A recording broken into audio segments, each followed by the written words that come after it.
কিছুদিন আগে একটা বাটারস্কচ কেকের ভিডিও শেয়ার করেছিলাম। তার আবার ৫-৬ দিন পরে আরেকটা বাটারস্কচ কেকের অর্ডার আসে। অ্যাকচুয়ালি যারা খেয়েছিল তাদের মধ্যে আরেকটা বাচ্চার বার্থডে ছিল, তারা খেয়ে খুবই পছন্দ করেছিল, তাই আবার এই বাটারস্কচ কেকটা অর্ডার করেছিল। আর বাটারস্কচ অনেক মজার একটা কেক, আমি সবসময় বলি। এখানে পিনাটের ক্রাঞ্চটা দেওয়া থাকে, ক্যারামেল সস দেওয়া থাকে, সব মিলিয়ে খুবই মজা লাগে। আর বাটারস্কচ যে ইমালশনটা থাকে এটার ফ্লেভারটা এত মজার, এত ফ্লেভারফুল, কি বলবো, আসলে যারা টেস্ট করেনি তারা বুঝতে পারবে না। তো আমি সেকেন্ড টাইম আবার বাটারস্কচ করছিলাম কয়েকদিন পরেই। আর এখানে আমি সবসময় বলি যে বাটারস্কচে আমি এক্সট্রা করে হোয়াইট চকলেটও ইউজ করি। আমার কাছে কেন জানি না খুব ভালো লাগে। আমি মনে করি যে কাস্টমাররা খেয়ে খুব পছন্দ করে, বাট এটা টেস্টটা দ্বিগুণ বেড়ে যায়। তো আমি এখানে হোয়াইট চকলেটও ইউজ করি। তারপর ক্যারামেলটা আসলে আমার কাছে নষ্ট হয়ে গিয়েছিল, যার কারণে আমি খুব একটা ক্যারামেল ইউজ করতে পারিনি। শুধু বাদামের ক্রাঞ্চটা ইউজ করেছিলাম। আর ইমালশনটা তো ছিলই, সেটাতে আমি ক্রিমেও ইউজ করেছি, যেটার কারণে অনেক মজা, অনেক ফ্লেভারফুল হয়। আর আমি প্রথমে ক্রাম কোট করে নিই সবসময়, তারপর ফ্রিজে রেস্টে রেখে তারপর ফাইনাল টাচ দেই ক্রিমের। যেমন এটা রেস্টে রেখে তারপর হচ্ছে আমি ক্রিম দিয়ে উপরে কাভার করে নিচ্ছিলাম। ক্রাম কোট করে ফ্রিজে রাখাটা খুবই ইম্পর্টেন্ট, না হলে ক্রাম্পসগুলো ক্রিমের মধ্যে লেগে যায়, ফিনিশিং ভালো আসে না। তো এটা অবশ্যই আপনারা করবেন।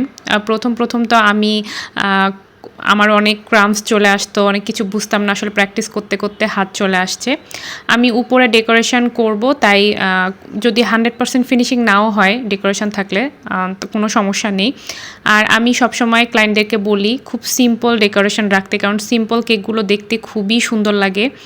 আর কালার ইউজ না করতে, মানে যত কালার কম ইউজ করবেন, হালকা কালার ইউজ করবেন, তত বেশি ভালো লাগবে।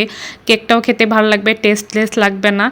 কারণ কালার জিনিসটা আসলে যতই দামি কালার হোক না কেন, কালার জিনিসটা তো আসলে কখনো ভালো না।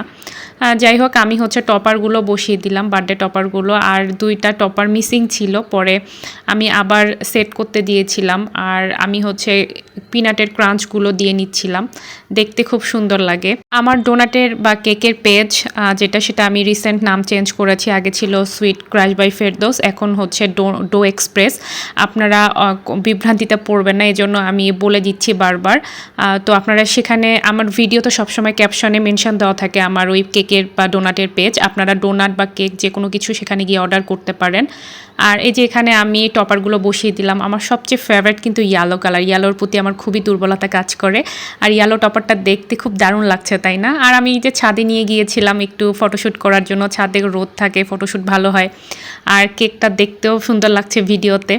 তো এই ছিল আজকে ছোট্ট একটা ভিডিও। কেমন লাগলো অবশ্যই জানাবেন। সবাই সুস্থ থাকবেন, ভালো থাকবেন। সবাইকে আল্লাহ হাফেজ।